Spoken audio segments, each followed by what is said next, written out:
I'm going to show you guys something. When I show you what I'm going to show you, those questions are going to be answered. Why not show you this? Don't freak out. Come on.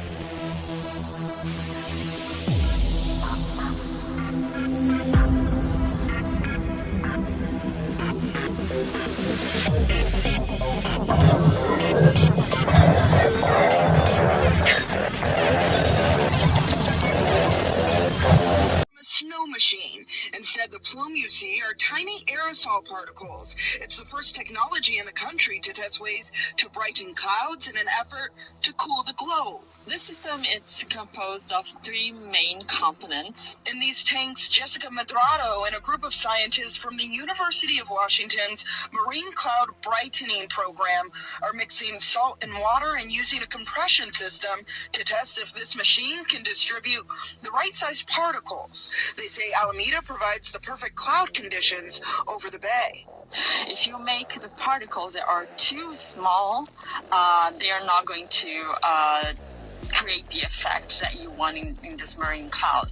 If you make them too big, they will actually create or induce a rainy cloud. The goal? To mimic the effects of pollution in a cleaner way, using salt water to brighten clouds, which they hope will then reflect more sunlight back into space to help cool the Earth. Still in the early phases, Program Director Sarah Doherty says right now they need to figure out if it's even possible and how much impact it could have. To understand, so with something like marine cloud brightening, you're not going to just reverse global warming. So it's really important how it plays out in the climate system will depend on where you can brighten clouds and how much. Cal State East Bay professor Elena Giventel is excited about the research, but cautions that as Earth continues to heat up, the various ideas for cooling the world are not without controversy. While there are certain benefits from trying to cool the environment, we're not quite sure what kind of negative effects. Doherty believes reducing emissions is the most important tool, but says that alone won't be enough. We are kind of locked in at this point, committed to significant climate disruption. So the question is, are there other things we can do to help reduce suffering and impacts? And this might be one of them. The group of researchers plan to be here throughout the summer. They also hope that they can make this an educational experience for those who visit the museum. In Alameda, Valina Jones, NBC Bay Area News. It may actually involve blocking sunlight. The White House posting research claiming, quote, solar radiation modification would enable better informed decisions about the potential risk and benefits of SRM as a component of climate policy alongside the foundational elements of greenhouse gas emissions mitigation. Our next guest warns this is simply government's way to control your weather. Mark Morano, publisher of ClimateDepot.com, and he joins us now. Okay, Mark, my take this morning was maybe this is one of those or else, get on board with everything else or we're going to block the sun. But I guess it's a little bit more reality than that. Tell us about it.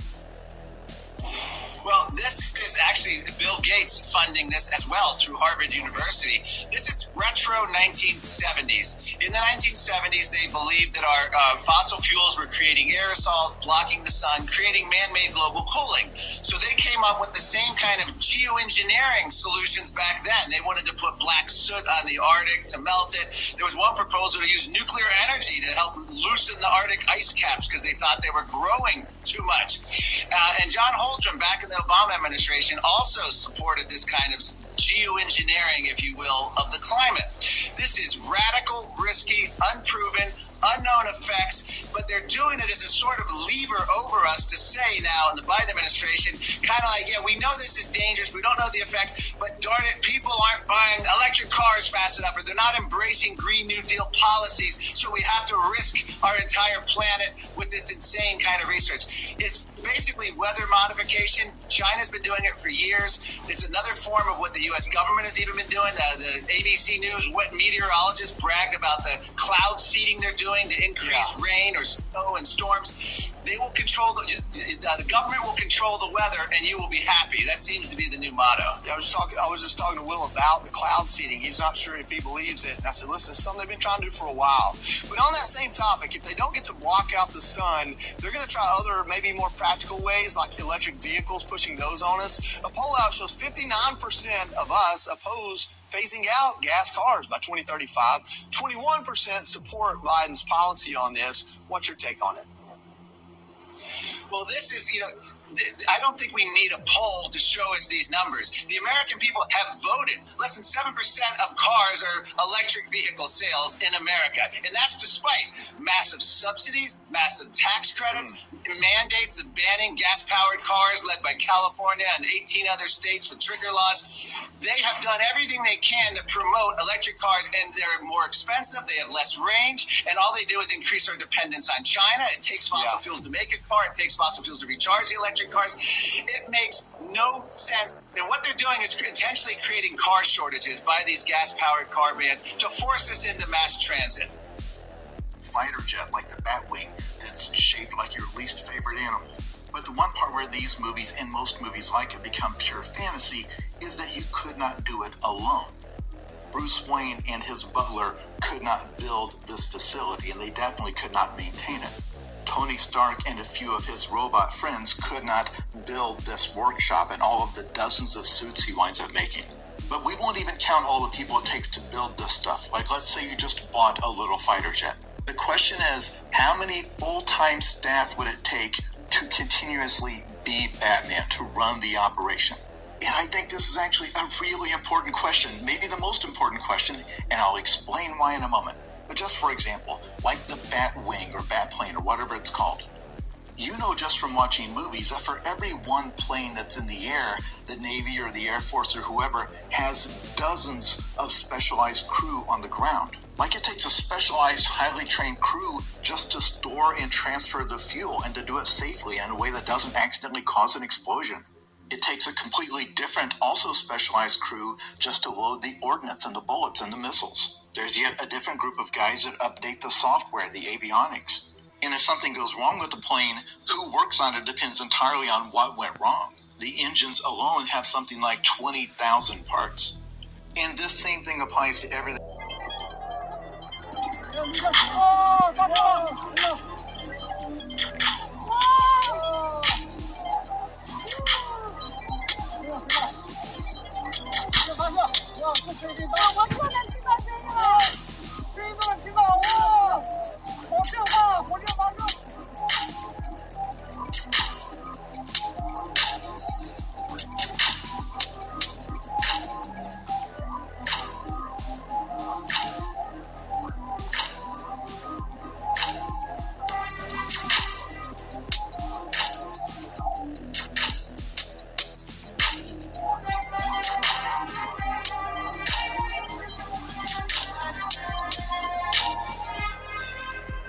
Created a new breakthrough in nuclear fusion. The reactor, equipped with new components, is able to better withstand blistering temperatures and sustain a swirling ball of 100 million degree plasma for almost 50 seconds. Here's a report to know why it is called an artificial sun and how it promises to revolutionize the world's energy needs. If you think that is an outlandish idea that can never happen, China is here to prove you wrong. The nation has just replicated the star at the center of the solar system by producing a new nuclear sun. But how does China's new nuclear sun replica work? But more importantly, is China biting off more than it can chew, and should you be afraid of things getting out of hand? The sun is a source of life. Lying at the heart of the solar system, it is by far the largest object. It accounts for 99.8% of the solar system's mass. With a diameter that's roughly 109 times the diameter of the Earth, the sun can contain about 1 million of our planets. The surface of the sun is about 10,000 degrees Fahrenheit or 5,500 degrees Celsius. But the core is far hotter, reaching more than 27 million degrees Fahrenheit or 15 million degrees Celsius. One would need to explode 100 billion tons of dynamite every second to match the energy produced by the sun. The Sun is one of more than 100 billion stars in the Milky Way. It orbits some 25,000 light-years from the galactic core, completing a revolution once every 250 million years. Where stars are concerned, the Sun is relatively young, part of a generation of stars known as Population 1, which are relatively rich in elements heavier than helium. It was born about 4.6 billion years ago. However, it has enough fuel to stay active for another 5 billion years. The Sun's surface emits about 63 million watts of energy per square meter. By the time the energy reaches the Earth after traveling 150 million kilometers, or 93 million miles, it has diminished to 1,370 watts per square meter at the top of the atmosphere directly facing the Sun. However, China apparently is not satisfied with the amount of energy it gets from the Sun, so it is creating one in its own backyard, and it's more than 5 times hotter than the actual Sun. However, all this Sun replication comes with a huge bill, $1 trillion. Before we go into how China's artificial Sun works, why is the country building one? The aim is to deliver near limitless clean energy by mimicking the natural reactions occurring within stars. The artificial Sun uses the same method as the original Sun to produce energy, the holy grail of clean energy production. This is because the process requires no fossil fuels and leaves behind no hazardous waste materials, unlike the nuclear fission process that powers commercial nuclear energy production. Researchers also claim that there is far less risk of an environmental disaster. So how does China's artificial Sun work? It works just like the Sun. The solar energy reaching you on Earth is created by nuclear fusion taking place in the Sun. Nuclear fusion occurs when protons of hydrogen atoms violently collide in the Sun's core and fuse to create a helium atom. This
and oxygen. It's water vapor. And in about an hour's time, someone in Mississippi is going to get wet washing. It will actually rain. I told you. It's raining. That's unbelievable. Oh. NASA's playing God. It's white noise to simulate the sound of a rocket. They then sent a number of trucks in different directions out into the wilderness, and the drivers were ordered to stop when the noise levels became acceptable. This gave them an imaginary boundary line, and anyone living on the inside of it was offered a simple choice. Stay, and you'll never hear another television program as long as you live. Or take the NASA shilling and get out. No one stayed, and NASA ended up with exactly what it wanted. 125,000 acres of nothing.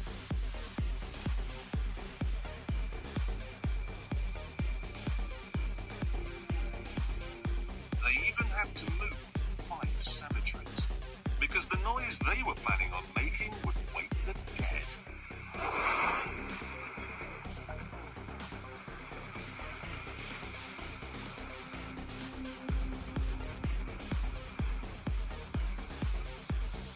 Don't worry if you can't hear what I'm saying. I couldn't even hear myself. This is the loudest sound you could possibly conceive. And as it turns out, the cleanest.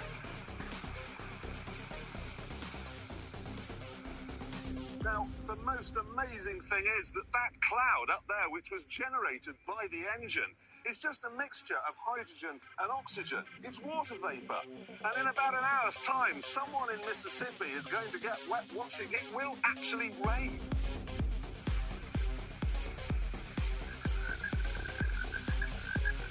I told you. It's raining. That's unbelievable. Oh. NASA's playing God. It's making its own weather. Yes.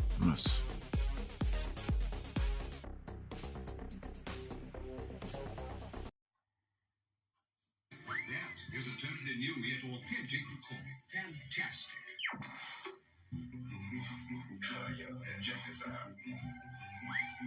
Please stand by.